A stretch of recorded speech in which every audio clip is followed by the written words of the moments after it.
Weekly Neutralizer News Report.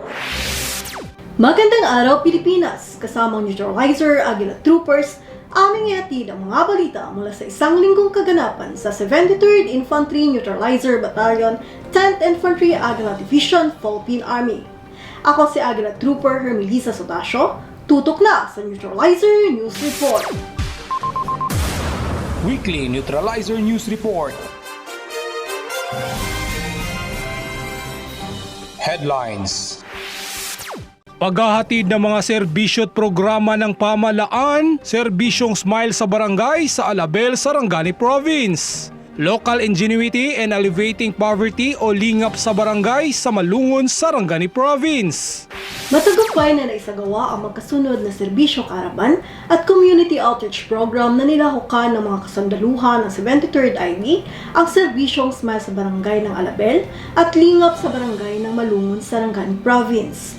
May detalye sa balitang niyan si Aguila Trooper Johnson Militado.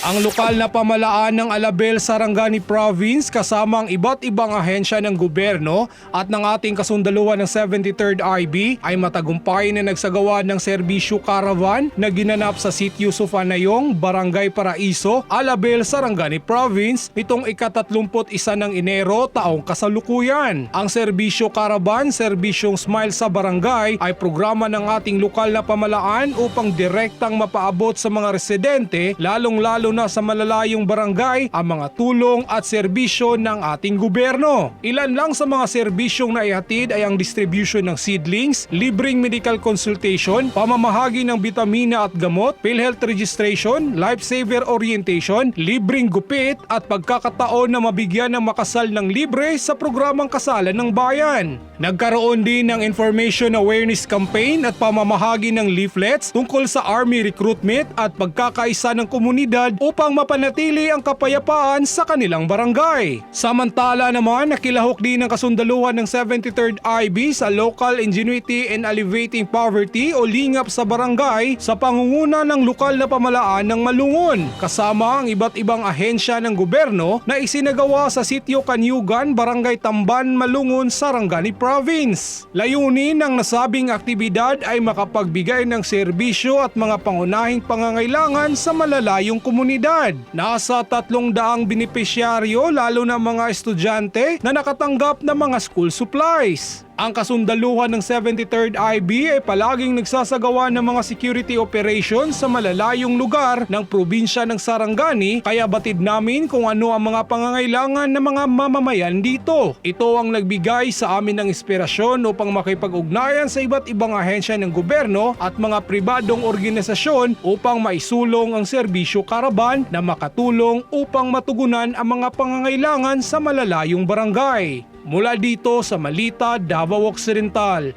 Aguila Trooper Johnson Militado para sa Neutralizer News Report. Weekly Neutralizer News Report.